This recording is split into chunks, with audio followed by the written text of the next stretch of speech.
What if the fire you chase is not yours, but the shadow of a hunger you have forgotten? Imagine standing in a vast, darkened hall where time has no meaning. The air is still, heavy with silence, and in the distance 5 flames flicker against the void. Each one burns differently. One dances wildly, untamed and hungry. Another glows steady, like a heartbeat that refuses to stop. A third pulses softly, almost shy, as if afraid to be seen. The fourth burns cold, white, brilliant, like a star that has seen the birth and death of galaxies.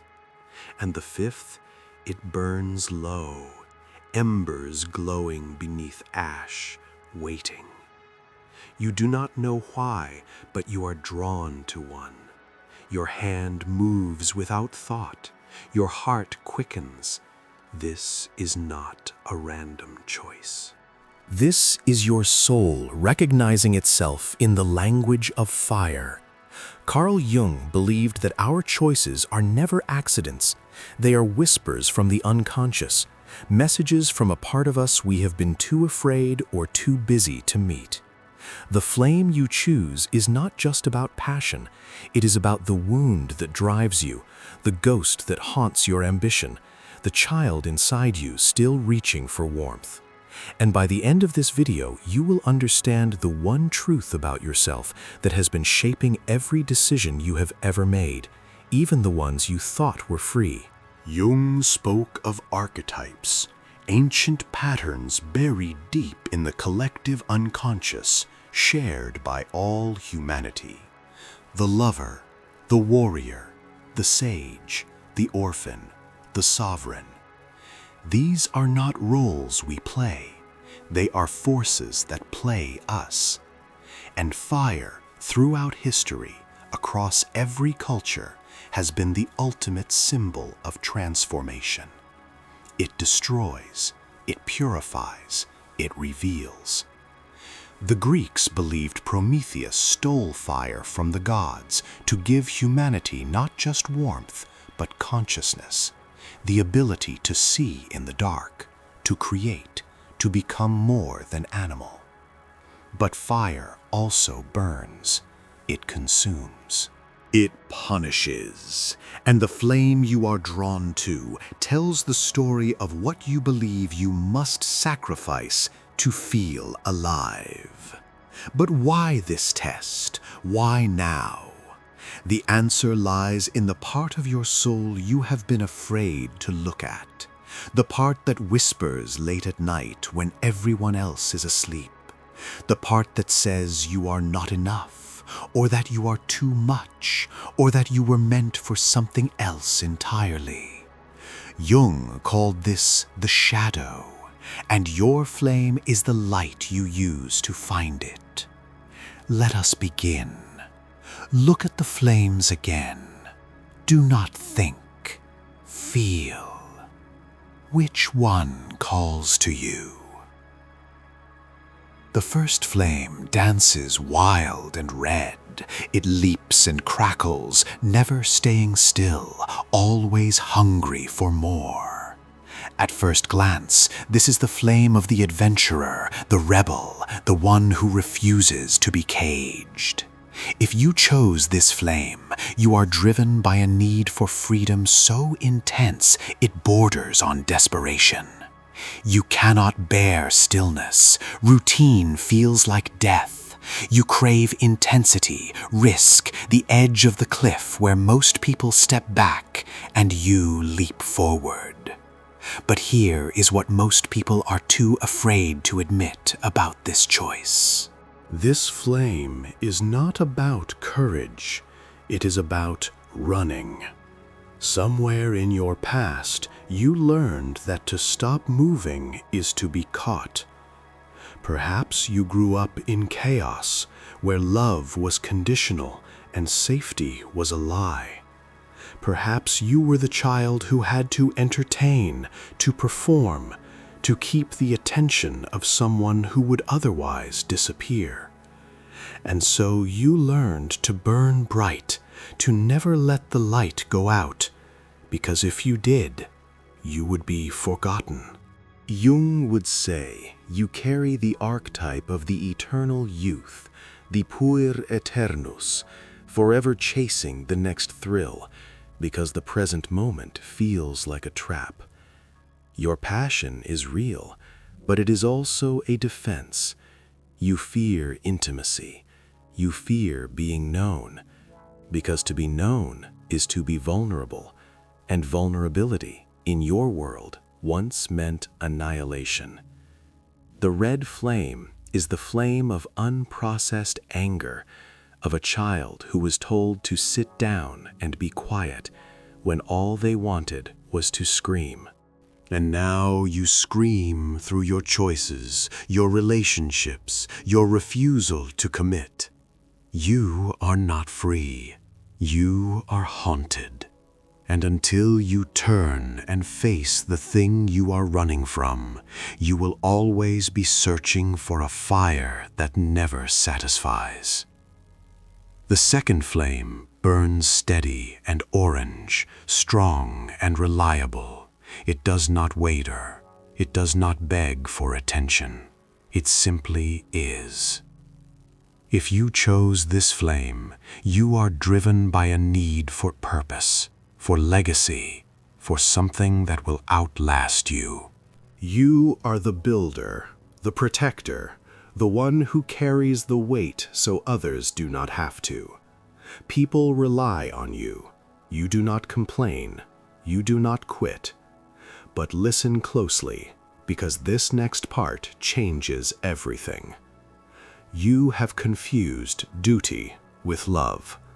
Somewhere along the way, you learned that your value is measured by what you provide, not by who you are. Perhaps you were the eldest child, the one who had to grow up too fast. Perhaps you lost a parent or watched one break, and you decided you would never be that weak. And so you became the flame that never goes out, the one everyone gathers around, the one who gives and gives and gives until there is nothing left. Jung called this the hero archetype, but he also warned of its shadow. The hero who cannot rest becomes the martyr, and the martyr does not save anyone. They only teach others that love is a transaction, that care is a burden, that to need is to fail. You are exhausted. You will not admit it, but you are. And your passion, the thing that drives you, is not purpose. It is the terror of being useless, of being abandoned, of discovering that if you stop performing your role, no one will stay. The orange flame burns steady because it has no choice. It has forgotten how to go out. The third flame is soft and pink, flickering gently, almost apologetic. It does not demand, it does not consume, it waits. If you chose this flame, you are driven by a longing for connection, for tenderness, for a world that feels safe enough to be soft in. You are the empath, the dreamer, the one who feels everything so deeply it sometimes hurts to be alive. You see beauty where others see nothing. You hear the sadness beneath people's words. You carry the pain of others because you cannot help it. But here is the truth you have been avoiding. Your softness is not a gift you were born with. It is a strategy you learned to survive. Perhaps you grew up in a home where anger was dangerous, where loud voices meant violence, where the only way to be safe was to be small. Perhaps you learned that your feelings did not matter. To ask for what you needed was to be selfish, to be too much. And so you made yourself less. You learned to attune to others, to read the room, to shape yourself into whatever would keep the peace. Jung spoke of the caregiver archetype, the one who nurtures, who heals. But in the shadow, the caregiver becomes the invisible. You have spent so long attending to others that you have forgotten you exist. Your passion is not connection. It is the hope that if you love others enough, they will finally see you. That if you give enough, you will be worthy of receiving. But love does not work that way, and the pink flame, so gentle, so kind, is also the flame of self-abandonment. You are not soft. You are afraid. And until you learn that your worth is not conditional, that you do not have to earn the right to take up space, you will always be the flame that apologizes for burning. Now, listen closely, because this next part changes everything. The fourth flame burns cold and white, brilliant and blinding. It is not warm. It does not comfort. It illuminates. If you chose this flame, you are driven by a need for truth, for clarity, for understanding that cuts through illusion. You are the seeker, the philosopher, the one who questions everything. You do not accept easy answers. You do not follow the crowd. You would rather be alone and right than surrounded and wrong. People call you cold. They say you think too much. They say you are detached. But what they do not understand is that your intellect is your armor. Somewhere in your past, emotions became dangerous. Perhaps you were overwhelmed by them, drowned in a family that felt too much and understood too little. Perhaps you were betrayed by someone you trusted, and you decided that feelings are weaknesses, traps, distractions from the only thing that matters, which is seeing clearly. Jung would recognize in you the archetype of the sage, the one who seeks wisdom. But the shadow of the sage is the hermit, the one who isolates, who uses knowledge as a wall between themselves and the vulnerability of human connection. You are not detached. You are terrified. Terrified that if you let yourself feel, you will lose control. That if you open your heart, you will be deceived again. And so you live in your mind, in theories and abstractions, where nothing can hurt you. But nothing can reach you either. The white flame burns cold because it has rejected warmth. It has decided that to be human is to be foolish, and so it burns alone, brilliant and untouched, and completely, utterly isolated. Your passion is not truth. It is the need to never be fooled again. The fifth flame burns low, embers glowing beneath ash, orange and red and gold mixed together. It does not blaze. It does not announce itself. But if you blow on it, if you give it air, it will roar back to life. If you chose this flame, you are driven by something you have not yet named. You have been dormant. You have been waiting. You have felt, for years perhaps, that you are capable of more, that there is something inside you that has not been allowed to emerge. And you are right. This is the flame of the phoenix, the archetype of death and rebirth.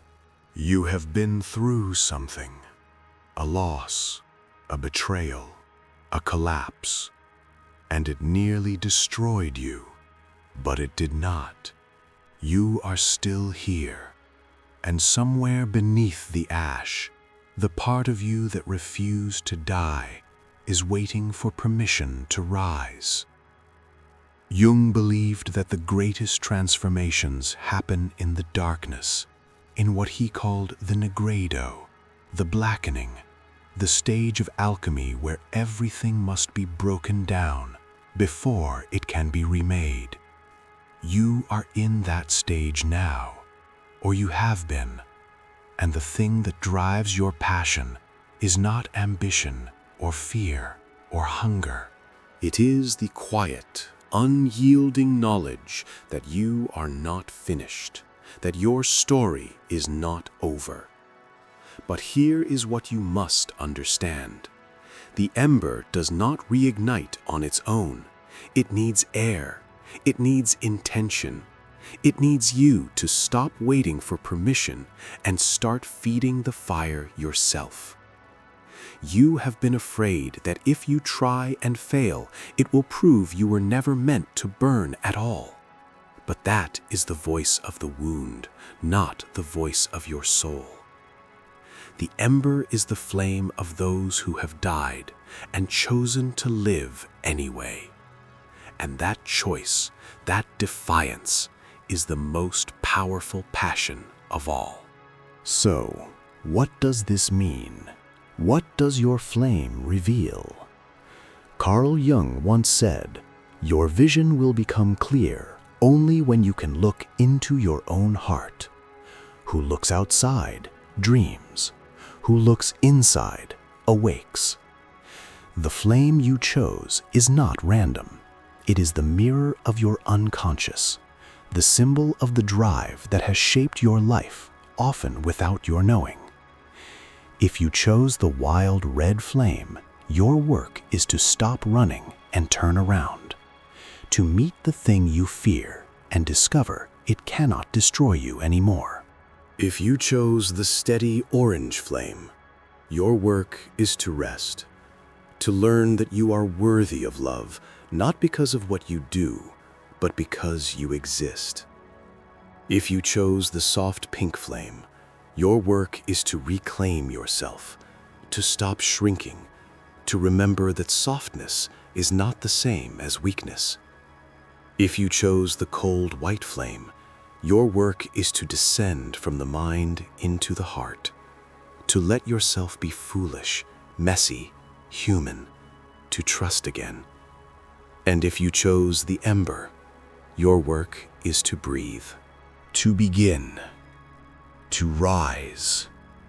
These are not prescriptions.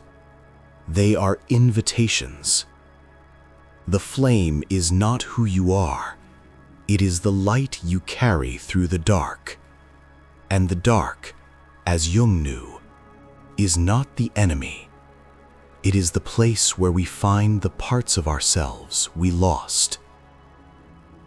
So I ask you now, what will you do with this knowing? Will you let it fade, another video watched and forgotten? Or will you let it burn? Write in the comments which flame you chose. Tell me your story. Because your story is not just yours. It is the story of everyone who has ever felt lost and chose to search. Everyone who has ever been afraid and chose to feel anyway. Everyone who has ever been ash and chose to become fire.